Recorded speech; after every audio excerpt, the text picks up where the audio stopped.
Continuing to Episode 9, Ashura Kai will hold a meeting to discuss their next plan. Orcelot, the leader of Ashura Kai, feels disappointed because earlier Arthur and 4 other members, including Rakuro, did not expect Saiger Zero, the Master Attack, to come and assist Sunraku. Orcelot says that the arrival of top players should still be predictable, especially since they are hunting for information about unique scenarios. Arthur suddenly interjects, telling Orcelot to do it himself. With a somewhat annoyed tone, Orcelot responds that he is a busy person. Clearly, Orcelot is confident that the rabbit in the widely circulated photo on the forum comes from a unique scenario. Moreover, he is sure that Sunraku is a beginner who does not yet understand the game system. Orcelot instructs his members to obtain information about the unique scenario from Sunraku by any means necessary. While discussing this, Arthur then shifts the conversation with a mocking expression. She says that Ashura Kai should prioritize that boss. Upon hearing this, Orcelot insists that they still cannot defeat that boss. So far, only Ashura Kai knows the conditions for its appearance. Additionally, encountering the boss is the only way to give experience points to the player. Exploiting this, Ashura Kai uses it to level up its members. The other members also agree that there's no point in fighting that unique monster now. It will only waste items. Hearing all their responses, Arthur feels that Ashura Kai is hopeless. She casually leaves the headquarters. When Orcelot reprimands her not to leave before the other members arrive, Arthur retorts that she is a busy person. In the past, Ashura Kai was a clan that dared to be hated by other players. However, since the system update that disadvantaged player killers, Ashura Kai began to change. The clan became soft and could only play it safe. If it continues like this, Arthur believes they won't be able to defeat that boss. More precisely, the name of the unique monster is Weatherman, the guardian of the tomb. Previously, Sunraku had decided to go to the Prismatic Forest Cave. Sunraku and Emil just realized that they were being spied on by Saiger Zero. Sunraku became afraid, wondering if Saiger Zero was angry because he stepped on her head.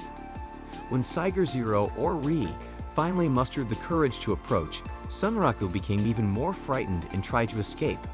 It turns out that in Third Rima, some members of Ashura Kai were still wandering around looking for Sunraku.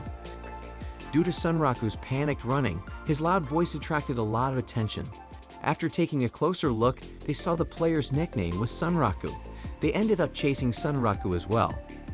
He moved from rooftop to rooftop of other buildings to make it difficult to catch him. Saiger Zero herself had difficulty chasing him. With the persistent pursuit, Sunraku decided to quickly move to the next area. Based on Sunraku's movements, the Ashura Kai members assumed he would go to the Grand Iron Ruins. They immediately requested assistance from other members to intercept him at the exit gate. Emil himself was puzzled as to why Sunraku was heading here when earlier he said he wanted to go to the Prismatic Forest Cave. It turns out Sunraku deliberately did it to deceive him. Sunraku would later turn into a narrow alley to head towards the exit gate leading to the Prismatic Forest Cave. To eliminate traces, Sunraku disguised himself as laundry since the cloth he wore resembled laundry. After successfully deceiving them, Sunraku and Emil successfully reached the gate leading to the Prismatic Forest Cave. However, he didn't expect Saiger Zero to suddenly appear and successfully follow him. Sunraku is already panicking about what this formidable player will do. However, he is confused as to why Saiger Zero sent a friend request. Like in most games, there is a friendship system that requires players to send friend requests first. For the first time, Saiger Zero spoke in front of Sunraku. From her voice, Sunraku didn't expect that the player in full armor was a woman. Sunraku becomes suspicious, thinking that Saiger Zero wants to get close to him to voluntarily provide information about unique scenarios. He is certain that Saiger Zero has hidden intentions. Sunraku is confident in himself because he has experience clashing with various players. Therefore, he accepts the friend request to defeat Saiger Zero in her own game. In reality, Saiger Zero, or Ri, just wanted to add Sunraku as her friend in SLF. And once Sunraku accepts it, Ri becomes elated. When she lost track of Sunraku earlier, Saiger Zero was truly panicked. However, she remembered that when she first arrived in Third Rima, her initial goal was to go to the Prismatic Forest Cave.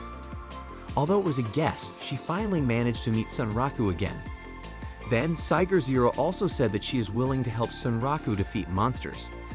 Sunraku becomes suspicious again, thinking that Saiger Zero wants to make him indebted and then ask for information when the time is right.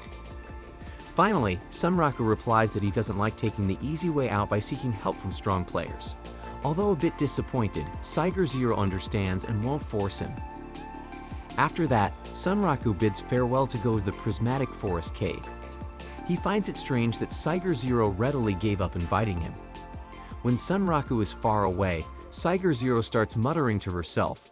Initially, she thought the girl with Sunraku was a player, but it turns out the girl doesn't have a nickname. Nevertheless, she is very happy now to be friends with Sunraku in this game. Shortly after that, the deceived members of Ashura Kai decide to check at the gate leading to the prismatic forest cave. However, they immediately withdraw upon seeing the figure of Saiger Zero. As Sunraku and Emil were nearing their destination, Emil transformed back into his rabbit form, and Sunraku removed his white cloth. Afterward, they were greeted by the magnificent view of the forest.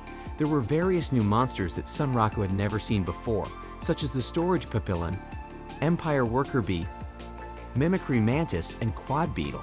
Without hesitation, Sunraku targeted the storage papillon near him. Moreover, he was indeed in the mood to hunt for drop items as he had become poor after restocking supplies. As he suspected, the abdomen of the storage papillon containing nectar could be a drop item if not destroyed. After collecting many items, Sunraku intended to defeat the area boss directly. Later, Sunraku quietly searched for the mimicry mantis. Due to its ability to blend with nature, he had to look carefully. Fortunately, Sunraku knew. While in Third Drima, he had bought throwing knives. Until now, he could only fight from a close distance, struggling when facing dung birds and Rabatuza. Although the throwing knives were disposable items, they were very valuable to Sunraku. He threw a knife at a flower suspected to be a mimicry mantis. Like the storage papillon earlier, Sunraku defeated it in one swift stroke. Sunraku now had a considerable amount of drop items. However, there was still one monster in this area that Sunraku hadn't faced. Fortunately, the monster appeared near Sunraku. Yes, the monster in question was the quad beetle. The quad beetle angered a swarm of empire bees as it consumed the nectar from their tree territory. Moreover, there was an empire queen bee in that area as well. The empire bee swarm then attacked the quad beetle as per their queen's command. However, the quad beetle was completely unharmed. For now, Sunraku decided to watch it first. The empire bees became more aggressive in their attack as the quad beetle attempted to breach the bee nest. However, the quad beetle managed to withstand and defeat the bees one by one with its horns. Nevertheless, after receiving repeated concentrated attacks at one point, the thick armor of the quad beetle began to crack, revealing its vulnerability. The quad beetle, almost cornered, began to spread its wings. The quad beetle immediately rammed the empire queen bee with its flying attack. The empire bees were in disarray after losing their queen. The victorious quad beetle began to consume nectar from the tree again. Unexpectedly, the quad beetle, which was peacefully eating, suddenly became aware of Sunraku's presence. The monster turned around and immediately chased Sunraku and Emil. However, Sunraku only wanted to collect drop items from the empire bee. Perhaps the quad beetle thought Sunraku wanted to take the nectar from the tree it was consuming. Upon realizing this, Sunraku came up with an idea. He then took out the item from the storage papillon's abdomen containing nectar and threw it towards the mimicry mantis. As expected, the quad beetle indeed chased after its nectar. While the quad beetle was busy with the mimicry mantis, Sunraku seized the opportunity to attack. Sunraku exploited the cracks all over the quad beetle's body caused by the empire bee's attacks. He delivered a series of critical attacks by targeting the cracked areas. Sunraku kept at it until the quad beetle could no longer resist and was defeated. Consequently, Sunraku also obtained drop items from the quad beetle. Sunraku felt satisfied and decided to conclude his item search, especially since his inventory was already filled. After that, Sunraku and Emil continued their journey. Emil felt that Sunraku's action of taking advantage of the monster's conflict was cheating.